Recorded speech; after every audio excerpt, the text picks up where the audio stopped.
So thanks for joining us today. My name's David. I'm the CEO of XU Magazine, and we've worked with Ada for a while, and I'm really excited about today's webinar because we've got a fantastic panel. In a second, I'm going to hand over to Brendan to do a much better job of introducing himself and the panel for today than I will. Just before we do that, just to clarify a couple of those bits. So as we're going throughout the webinar today, we're going to have a Q&A session at the end. So please pop any questions that you've got into the chat box at the bottom. So pop something in there if you've got any questions as you're going along. If it's relevant as we're going along, Brendan might pick it up. Otherwise, we'll make sure we get through all of your questions at the end. As I say, we're not expecting any issues. If as we're going along, if you have any problem, as we're going along, if you have any problems with sort of audio, visual, just pop something in the chat box, or if you close down Zoom and open it up again, then hopefully that should work. And if you do miss anything, like I say, we're recording it and we're going to send an email around after with some relevant links and a recording link as well. So you've got everything within there. So without further ado, I'm going to hand over to Brendan now to take it away. Thanks very much, David. I really appreciate it. Thanks for hosting us today. And thanks also for a last minute jump in. I know it's the middle of the night in the UK, so I really appreciate you sacrificing your evening and coming in to host this webinar for us. Hopefully Alex is feeling better pretty soon. And thank you everybody else for taking your time out, and thank you especially to the fantastic panel we've got today. We really wanted to have a conversation about how to help your clients thrive in a constantly changing world. And we know that we've had a lot of change over the last few years, and small businesses are really feeling the brunt of it. And so with that in mind, we pulled together a really interesting group of people to share their experiences, what they're doing in their practices, what they're seeing in their clients, and just to talk about how we can help small businesses. So I'd love to introduce the panel, and then I'll introduce myself at the end. But maybe Tracey, if I can hand over to you first for a quick intro. Sure. Hi, I'm Tracey Ruebens. My business is AppyBooks. We're based in business and in Brisbane, sorry. It's a bit early for me, obviously, I haven't had my coffee. We have been going for about 9 years. As the name suggests, we're bookkeepers, but we're all about using apps to make things more efficient. We have about 40 small business clients currently. Prior to AppyBooks, I'd had a long career in management, corporate management accounting. So I decided I wanted to take all the things that I'd learned in all those years and put them into practice in a business that belonged to me and helping small businesses instead. Thanks, Tracey. Stephanie. Hi everyone, Stephanie Crawford here. I'm based in Auckland, New Zealand, and I am a business coach for bookkeepers. And I'm a bookkeeper turned business coach. And so I built and sold my own bookkeeping business and then moved into business coaching, initially coaching sort of any kind of business. I really love the variety of looking under the hood, so to speak, of different businesses. But then I eventually just niched down into coaching other bookkeepers and helping other bookkeepers to build successful and profitable businesses so they can, make more money and free up their time and actually live a life that they enjoy. Amazing. Thanks, Stephanie. And then Katie. Hi, everyone. My name's Katie Bryan. I am the founder and CEO of Propeller Advisory. We are also based in Queensland, actually, but on the Gold Coast. Propeller Advisory is an accounting and advisory firm. We really try to come at our clients with advisory first rather than compliance first. Obviously, we do take on just compliance clients as well, but I really enjoy that advisory space. And like Stephanie said, looking under the hood. So we have been running for 6 years. I actually started Propeller down in Melbourne, and that's where the majority of our clients are, and then found the good life up on the Gold Coast last year. Thanks. It is a good life. Thanks very much, Katie, and thanks everybody. It's really good to have you on the panel. My job today is just to facilitate some of the conversation and just try and talk about it as a business owner and as someone who's really passionate about this small businesses I think this is a really interesting topic. I'm Brendan Roberts. I'm the CEO and founder of Ada. We're an early stage tech company. Our mission is to help small businesses by helping their accountants and bookkeepers move into the advisory space and to scale advisory to those small businesses, because we believe that if you can scale advisory to all your small business clients, then your clients stand a much better chance of being successful. And so that's really what we're trying to do, but we're early stage, we're learning a lot, and we have, it's great to be able to work with such smart people like Tracey, Stephanie, and Katie. So I'm going to maybe just get into the conversation now, and maybe just kick off with a little bit of data, starting off with some information from the US, less relevant for our markets here, but I thought quite useful because what it shows is really what the biggest small business challenges and priorities are in 2022. This is really just shows the life of a small business owner, where the stuff they have to deal with is so much.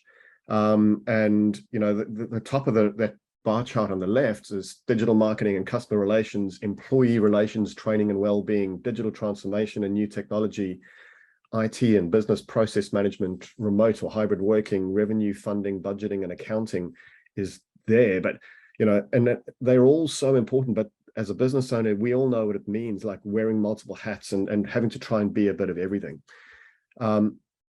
I know that not accountants and advisors and bookkeepers aren't going to solve all of those problems, but I think it's a really interesting thing that small businesses just have to deal with, is a bit of everything.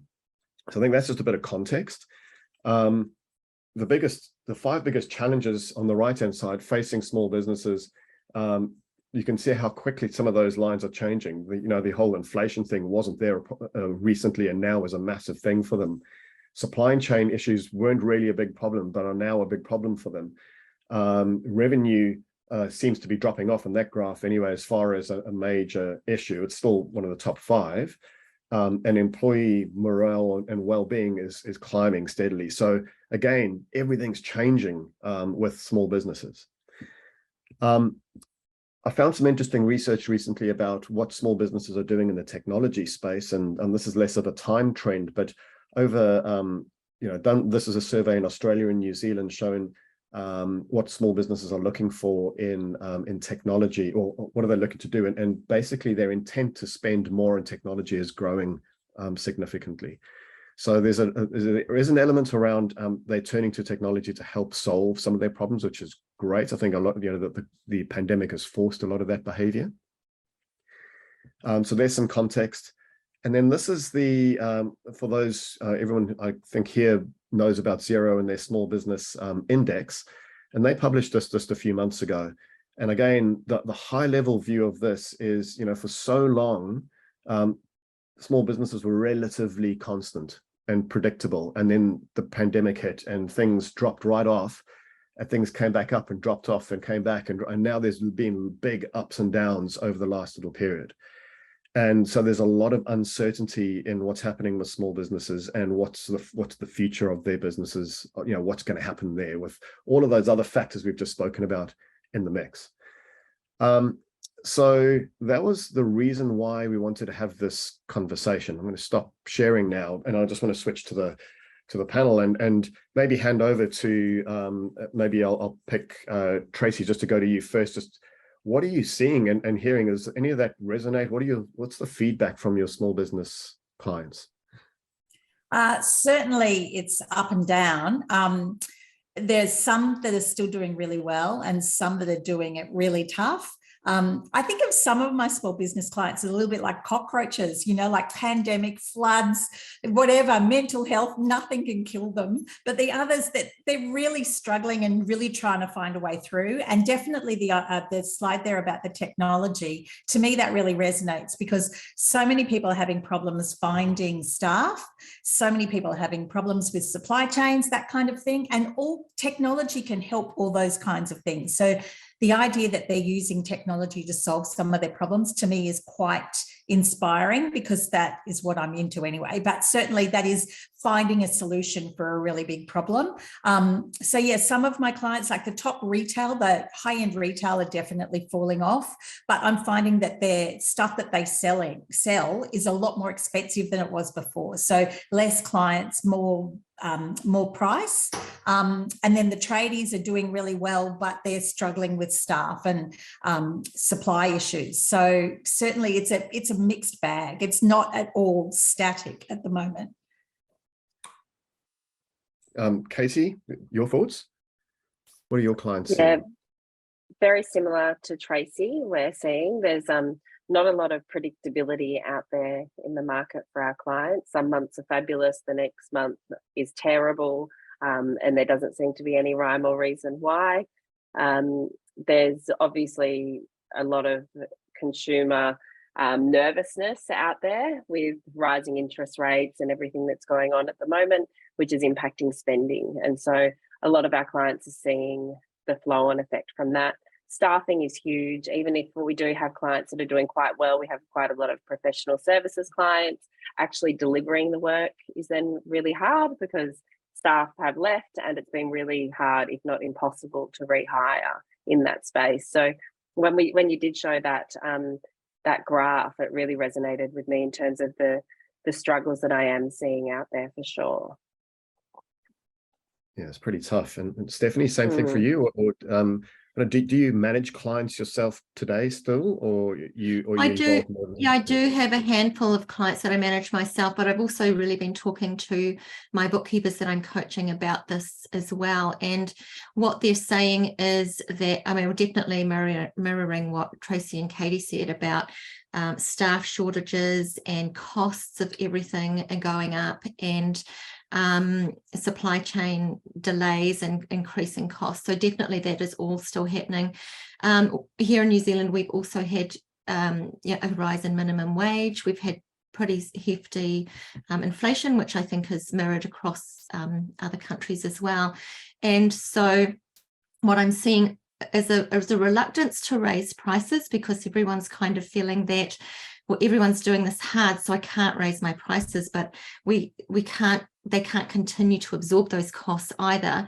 And so even, the bookkeepers, I'm saying to them, well, you need to raise your prices because you can't absorb that cost. And it's a really good opportunity for you to be having those conversations with your clients as well about looking at their margins and looking at their profit, and they need to also be raising their prices. We just can't continue to absorb these increasing costs.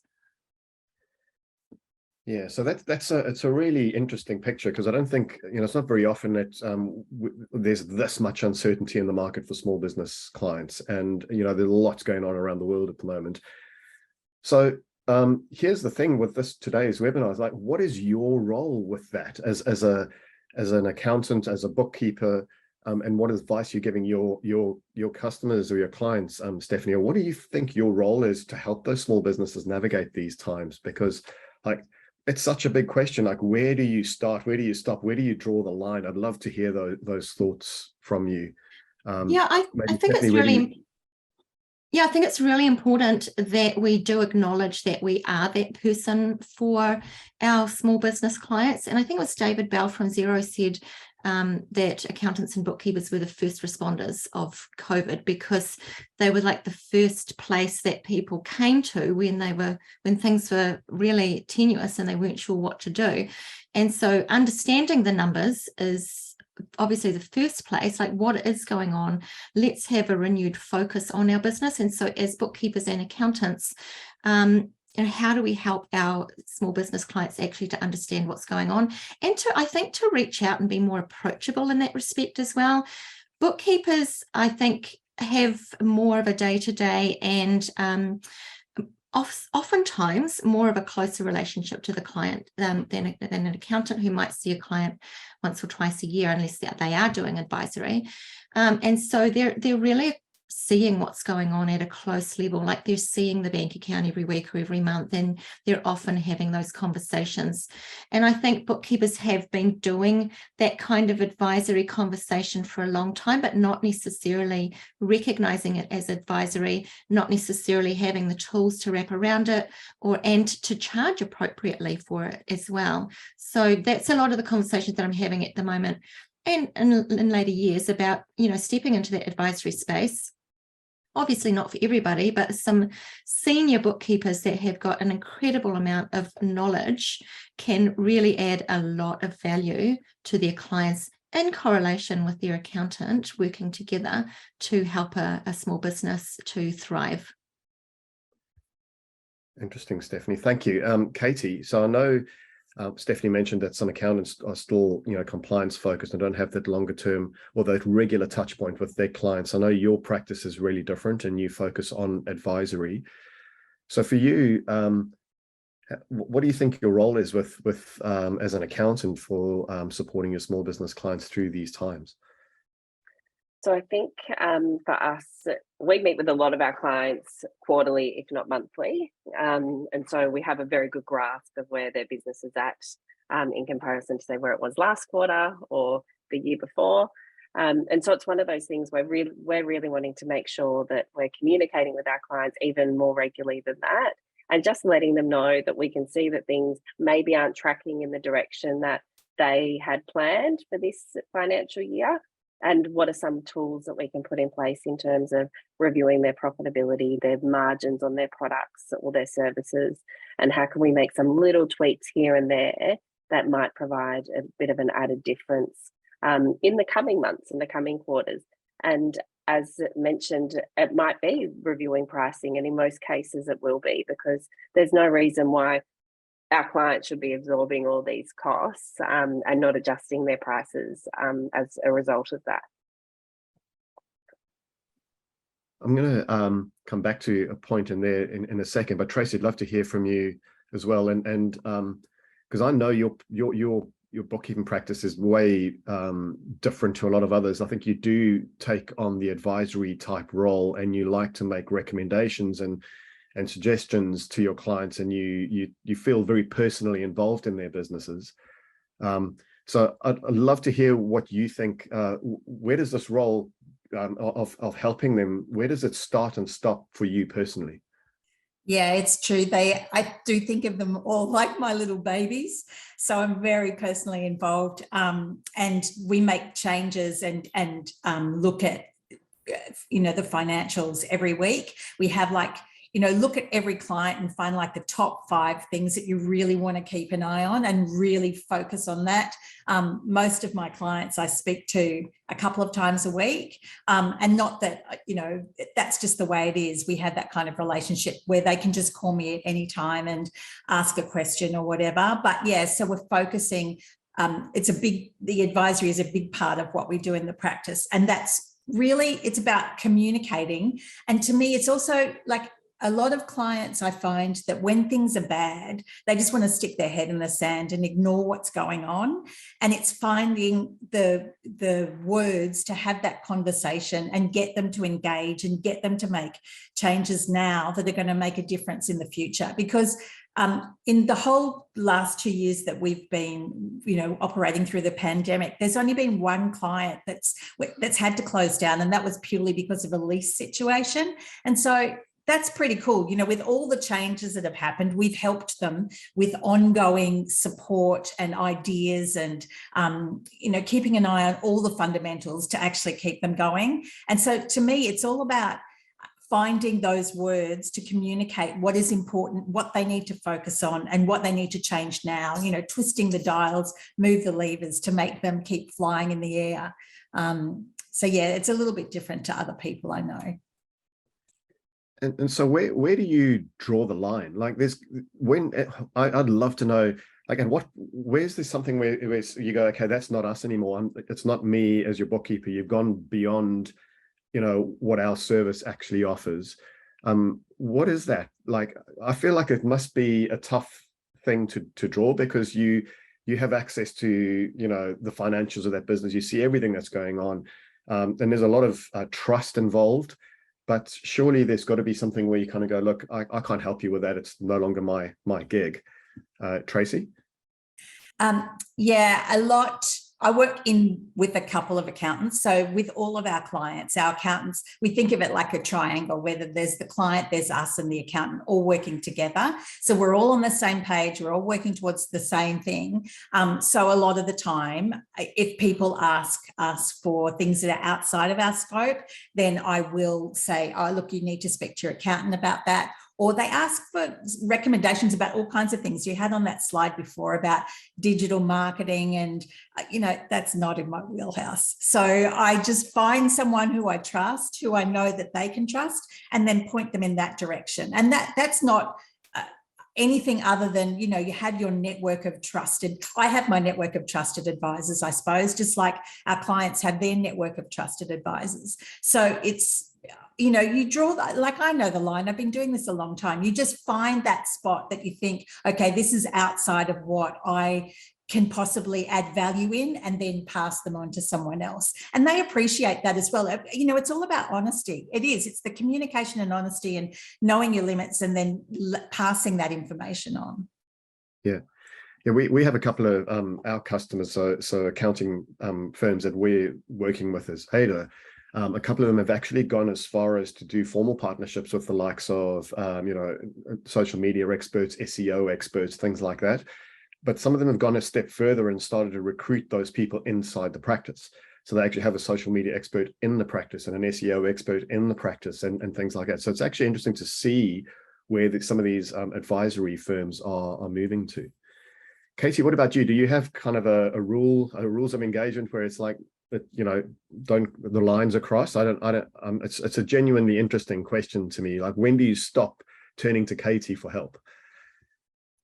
It's actually a really interesting question, because I know during COVID, I actually felt a little bit like a psychologist, and was on the phone constantly trying to ease fears and make people feel a little bit better about the situation that they were in.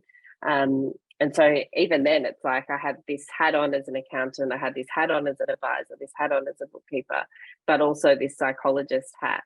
And there's things that I will advise on as part of the holistic business strategy that maybe aren't in my wheelhouse, but would relate to things like social media or digital marketing. Like I Googled them and they don't have a Google My Business or something like that, or they're not using Google Selling, but they would potentially benefit from that. And so in that sense, I would say, hey, why don't you talk to a digital marketer, because you might see an increase in your sales through that avenue and refer them in the right direction.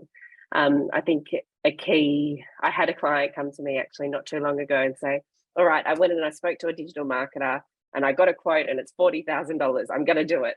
And I said, can you please go and get 3 more quotes and then come back to me?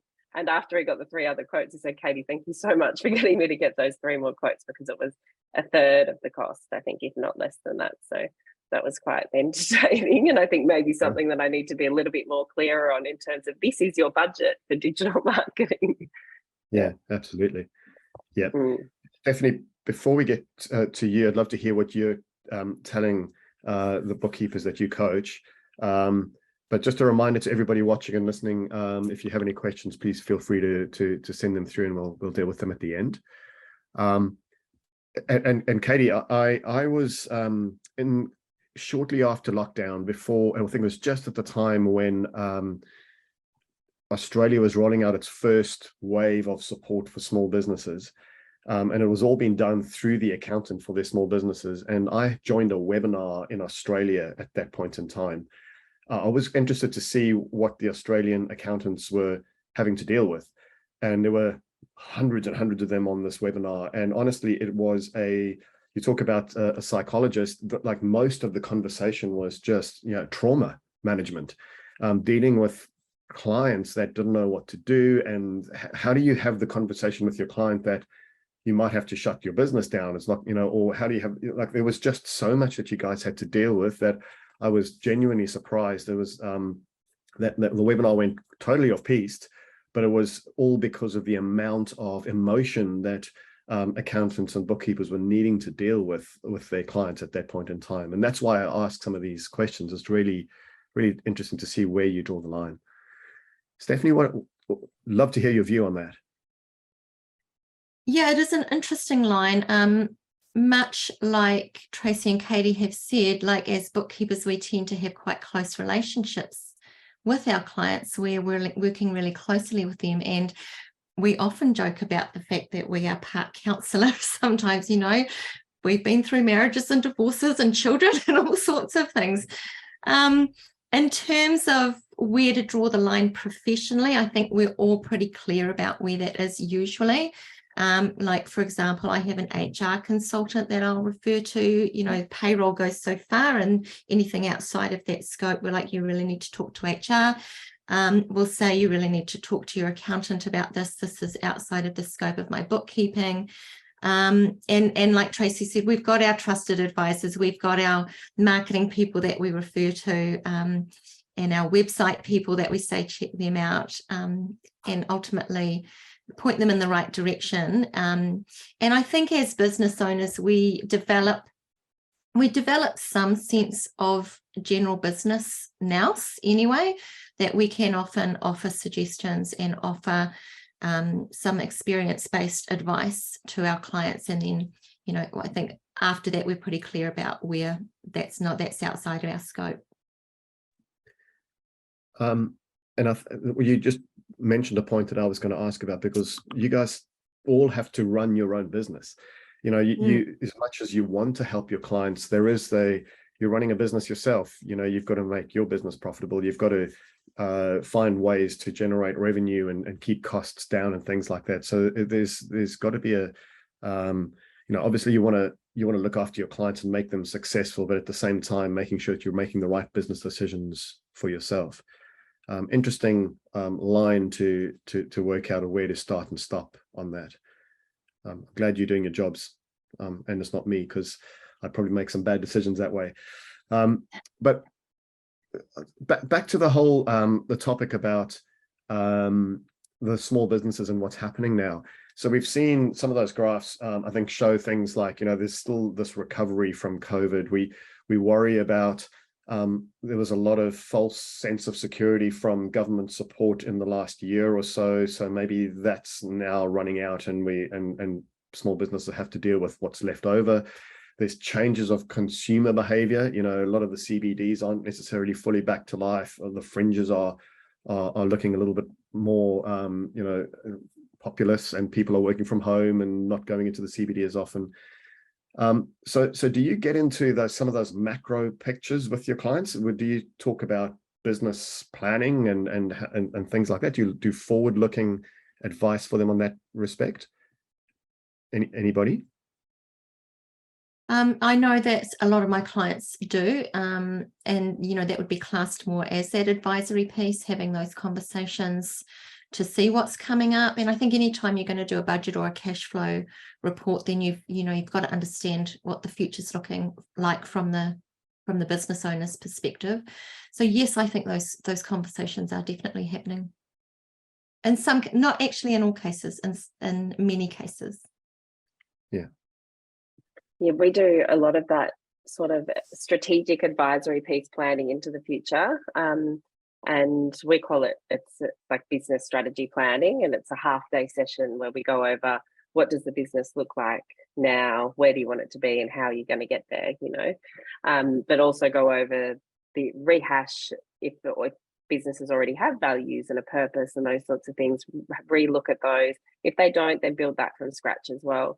But as part of that, we're doing budgeting for the year. We're planning out some goals. We're looking at what the business looks like in 5 years' time and kind of shaping that strategy around that. And I think that's been essential as part of, I guess, this disaster recovery that we're apparently in. And just making sure that the extra cash that a lot of our clients do have sitting there as a result of the pandemic, they now appreciate that they do really need that cash war chest sitting there in case they need it in the future, because we'd spoken about it for years and years and years, how important it was to have this significant amount of cash there for a rainy day. And everyone kind of thought, oh yeah, but really, do I need it? And the pandemic showed us that yes, really, you do need it. And so that's one good thing that's come out of it, is that clients are starting to take that part seriously, which is good. Really interesting. Tracey? Yeah, so a lot of my clients are quite small. They're on micro clients. So a lot of them are just hanging on.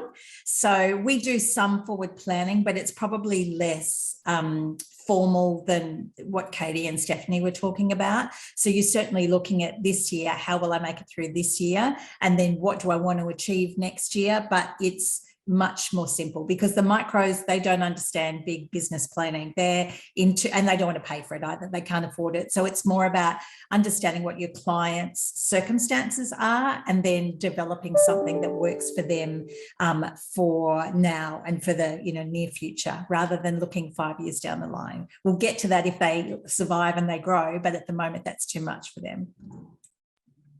And I would just point out too that a lot of the smaller business, there's no cash, there's no cash buffer yet.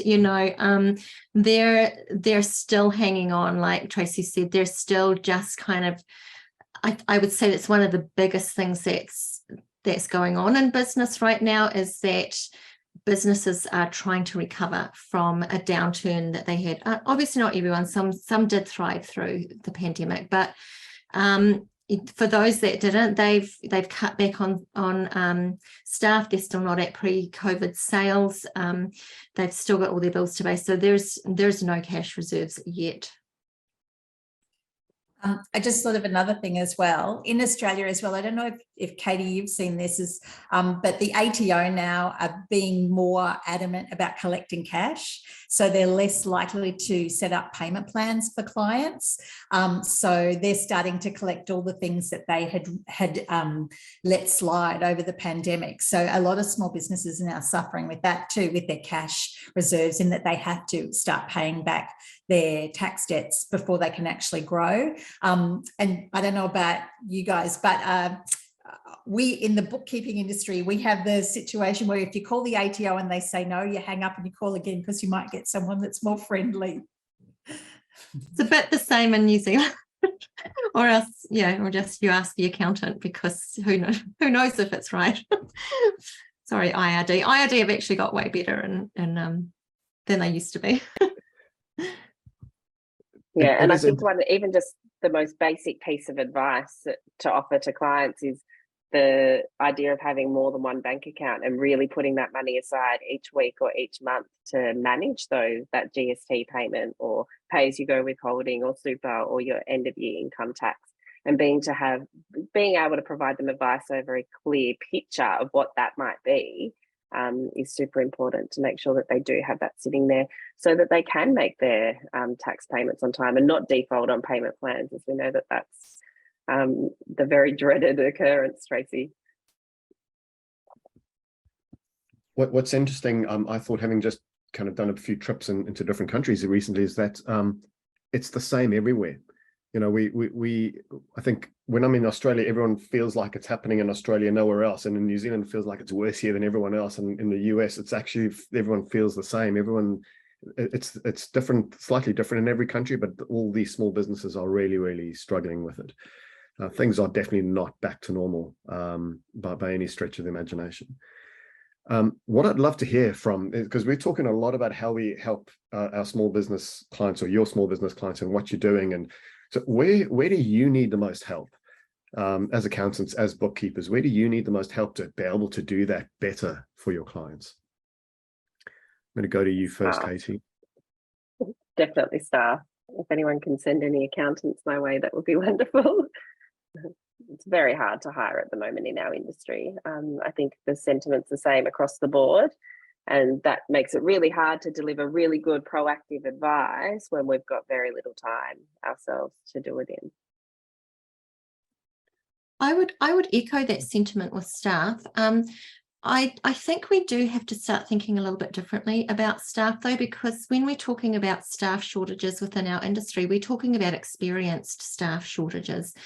There is a whole bunch of bookkeepers coming through, getting whatever training they can get, but it's not enough. They're not at a level. It's almost like we need an apprenticeship, I think, some sort of scheme where we can actually get a grant or funding so that we can teach these new people coming up through the ranks, because what we're finding is that by the time we're needing that person, we're so stretched, and it's hard enough just to do a robust recruiting process, let alone then to put in significant time and training.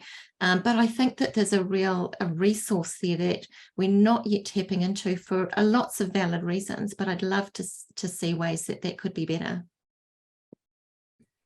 Yeah, I agree. I'm a solo practitioner, but I do have an assistant, and Brendan's met him. He's very young, very enthusiastic. He's got a great attitude. He doesn't have much experience, but he wants to be a BAS agent now, which is really cool. But yeah, so bringing him along and encouraging him to try different things. And he just basically does grunt work and admin and some social stuff for me. But I agree with Stephanie. I actually wrote a letter to the Queensland State Premier's office asking them for exactly something like that, some kind of grant funding for advisors to be able to provide extra experience to young upcoming professionals to actually get them to a stage where we can, solve this crisis. Because let's face it, as we said before, we're the front line in helping small businesses. It wouldn't be great if they're offering small businesses relief, that they offer something like that to us so we can provide extra services to small businesses. I think there's a danger here with this, that it's just going to go offshore. We're already seeing it happen within the industry, because why wouldn't you? It's so cost effective, but then we're losing that skill in our own country. And I think we'd all would rather employ people from within our own country and our own regions. So there's a fine line there too about, costs and margins, offshoring versus supporting local. And there's no doubt that for your clients, I think, they'd rather have someone that they can deal with locally, but they're also very aware of prices and costs. So there's a bit of a squeeze going on there, I think, as well. Yeah, I think the people and the staff dilemma is really complicated. We did a totally separate webinar just on that, about the human side of advisory, because it's the right kind of people that you need, Katie. You couldn't bring in an old school accountant into your business. They just wouldn't work. Those that just love pure retrospective compliance, taxes once a year. What you need is a different kind of person, and to find those kind of people, they're very different. They've got a different background. They may be qualified accountants, or they may be not, but they're a people person, and and that's a different kind of person that you need. So it's a really, really interesting one on its own. Always hear it, just trying to find the right people. And yeah, and if you're struggling with that, and we know the small businesses are struggling with that, it's a really interesting problem to try and solve, is where to get the right people. And I don't know where everybody is. Yeah. It just feels like everybody's disappeared post-pandemic. They must all be on the Greek islands or something. On a beach in Queensland somewhere. On the flip side of that, though, one of my bookkeeper clients, her business has thrived as a result of the staff shortages, because small businesses are not able to find their office staff that they need and their admin staff, and so they're outsourcing to bookkeeping firms. So swings and roundabouts in some respect. Yeah, I've got 3 new clients in about the last week. Nice work. And so that was an interesting point there. It was kind of one of the points that I wanted to raise, because I often think about this as I'm a small business owner myself. Ada's not a very big company. I have an accountant who provides a full service to us. So they have, they're an accountant, but they do our bookkeeping and payroll and things like that as well. Have you heard of Eat the Frog? Worth looking into eating the frog. It's an old thing. I remember hearing it years ago. It's called Eat the Frog. It's a technique to deal with procrastination. Yeah, it's a book. And the theory behind it is, if there's something you really don't like doing, you should do that first. It's a way of preventing procrastination. And so if the worst thing you had to do each day was eat a frog, then you should eat your frog first thing in the morning, and then the rest of your day can only get better. Bear with me. But this story is a lot of what, as a business owner, what I don't like doing, what I'm not good at, what sucks the energy out of me, and what I dread to do. I found a good accountant, bookkeeper that does a lot of that stuff. Like it's the things that I just, they drain me, and they create an additional layer of anxiety that I don't need, and I'm always putting it off. It needs to be done, but I just don't like it. Finding a good partner, like, and a good accountant or bookkeeper really, really helps with that. It can allow me to focus on doing the things that are, I can do in the business, and where I can add value, rather than this to-do list, starting with a bunch of frogs I really, really don't want to eat. And so I think there's a massive opportunity there for accountants and bookkeepers to tell the story about that, because that's such a good way of getting businesses to hand over more and trust more, and get you more intricately involved in the running of the business. And so yeah, like for me, that Tracey, what you just said there, there's some bookkeeping things that you can just put your hand up for, and if I hear that as a business owner, I'm like, I'm there. I'll happily hand that over, starting up with this thing, and then probably the next thing later, and the next thing later, and then I'll end up with the full thing, Katie, that you're doing around business forecasting and planning and long-term strategic planning. And my accountant does a lot of that stuff for me. So I'm really sold on the whole advisory piece. I think it's absolutely crucial for the success of small businesses. That similar to a virtual CFO type experience, but that does bookkeeping and everything as well. I couldn't do without them. So I'm a big advocate for it. How do you pitch yourselves as that? How do you tell that story to small businesses? We actually offer a service which is very similar to that. It kind of has a look at all the hats that you wear as a business owner. And then we slowly work with the client about how to start taking off some of those hats, basically, and either hiring within their team or delegating to people that they can outsource to, for example, your accountant or your bookkeeper or your marketing agent, whoever it might be. And the idea is just to really get the business owner focusing on what they're good at and growing their business, and the strategy side of their business that they really should be working on the business instead of in the business. Yeah. Stephanie, you're going to say something? Well, what I've noticed actually is the rise of the VA, and there's a lot of freelance VAs and a lot of business VAs and a lot of bookkeeping businesses that are also VAs. And so they're doing that one-stop shop thing where they've got the social media, they've got marketing, they've got website. They're kind of doing a real sort of back office for a business. It's not just bookkeeping. And then I'm seeing other bookkeeping companies who are going and adding, getting qualified as an accountant and offering tax. And then I see some accountants like your accountant who are also offering bookkeeping services, although I have to say that I don't think most accountants that are offering bookkeeping services are offering a very full service bookkeeping service, because a lot of what bookkeepers are doing goes like quite deep and there's quite a lot going on. So there's a real kind of mix I see happening within the industry as to ways that businesses can go and ways that people can help their clients.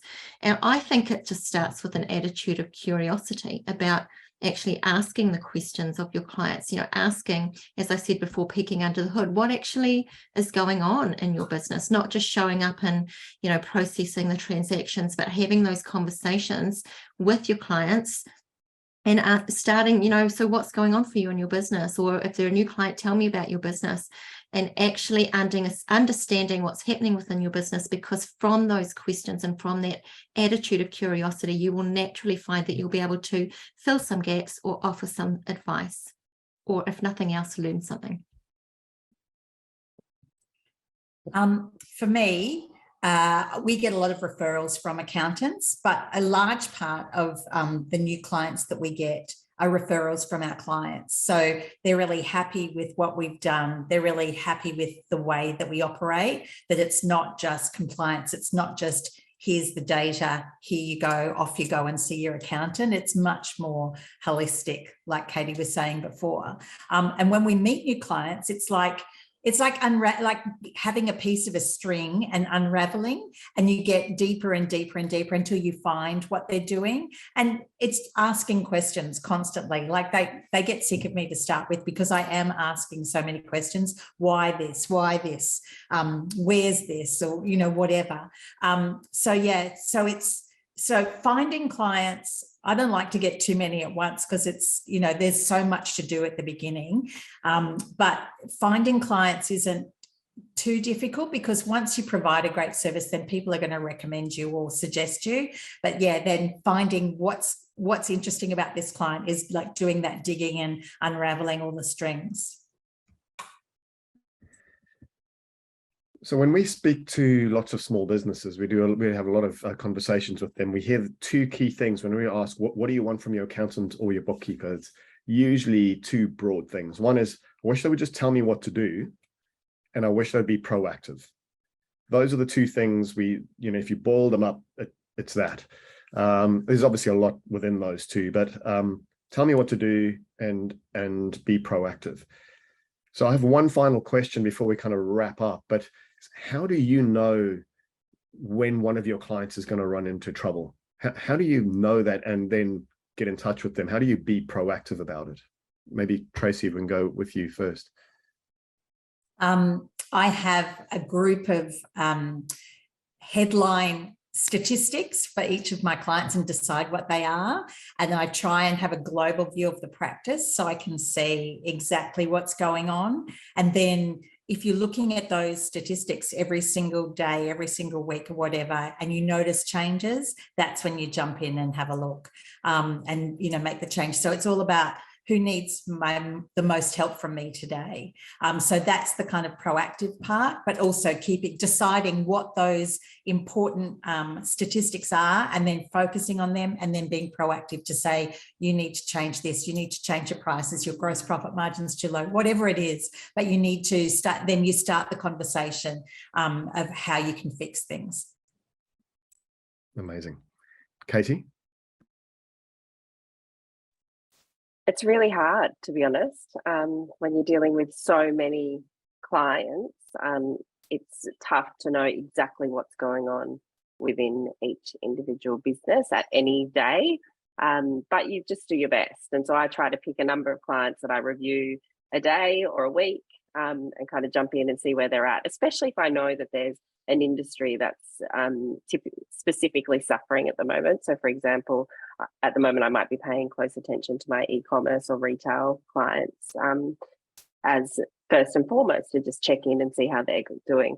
I actually did a bit of a demo of Ada yesterday, and I feel like that is a really good solution for me to be able to just at a glance see if my clients are struggling at the moment, if their profit is down. So I was very excited about that. Thanks, Brendan. Thank you. Thanks, Katie. Stephanie? I mean, I think the reality is, if you're not looking across your clients' books on a regular basis, then it's really hard to tell. And for most bookkeepers, they are looking across their clients' books on a regular basis. And I think if they've got a really good, strong relationship with their client's accountant, then that can also be really beneficial.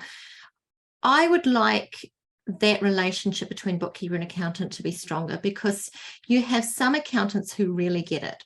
And like Tracey was talking about the triangle, it's a really strong situation, and you're both working together for the mutual benefit of your mutual client.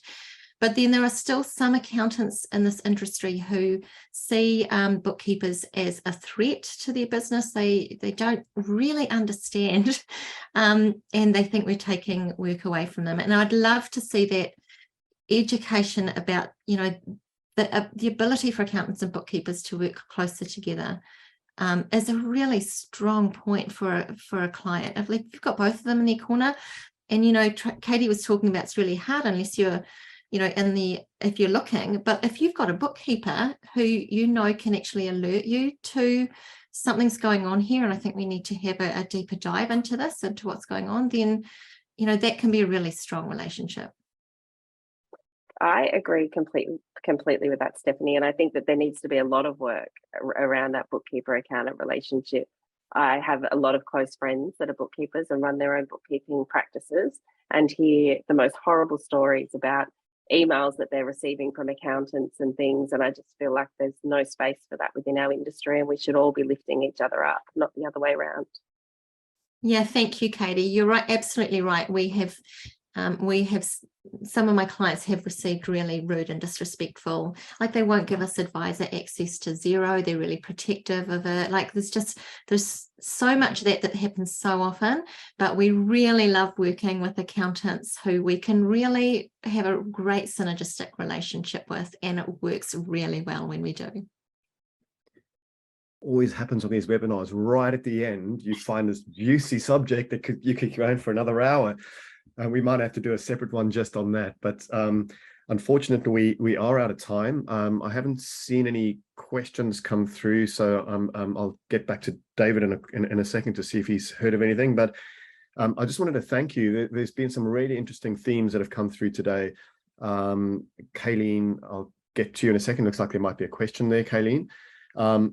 But the themes I've just seen is really, there's a lot of communication here. Helping your small business clients is a lot about communication, proactively, reactively, but just building that communication. Stephanie, something you said is just acknowledge that you are that person in their lives that is that advisor that needs to help them through these periods. You just have to acknowledge that and figure out how you need to deal with that.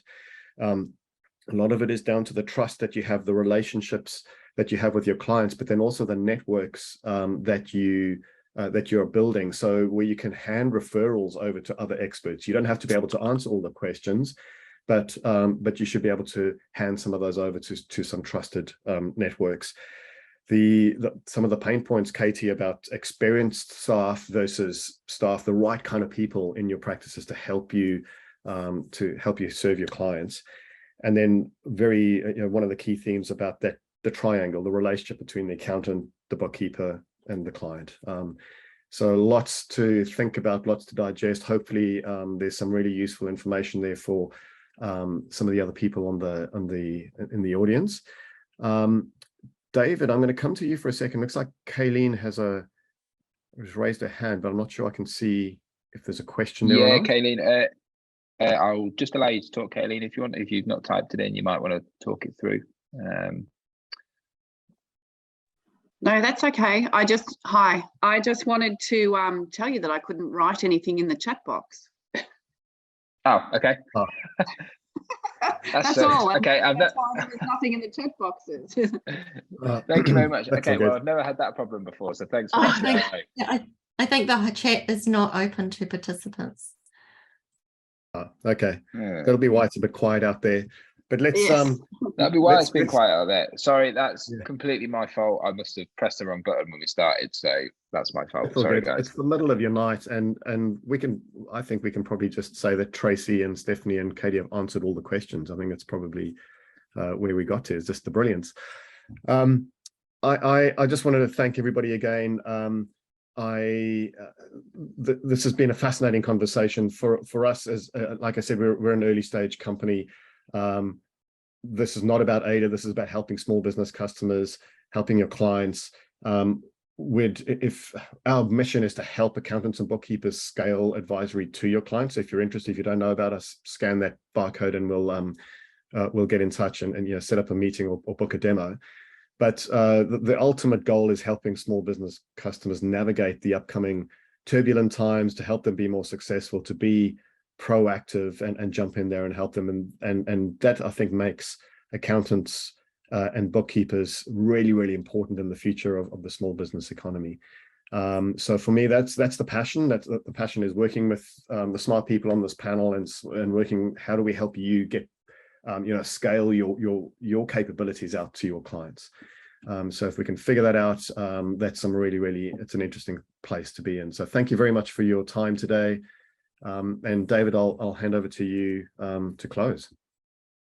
Yeah, thanks, Brendan, and thanks everyone else as well. It's really it's a really good, interesting panel, and like you say, you sort of get to the end of this, a really good subject that you could just go on for another couple of hours on. So That was really fantastic, and thanks for everybody for attending today. Just to confirm that it is recorded, so we will send an email out after with the recording in, and we'll send a couple of links in there as well, which are useful. Just linking back through to Ada and the QR code that you can see now as well. One of the things as well, just to confirm that if you go to the XU website and search for Ada on there, or if you just Google Ada XU magazine, we've got some great content on them as well, which are really worth checking out. We've got some great articles that have come from them as well. So thank you, everyone. Have a good rest of your day, and see you next time. Thanks, everybody.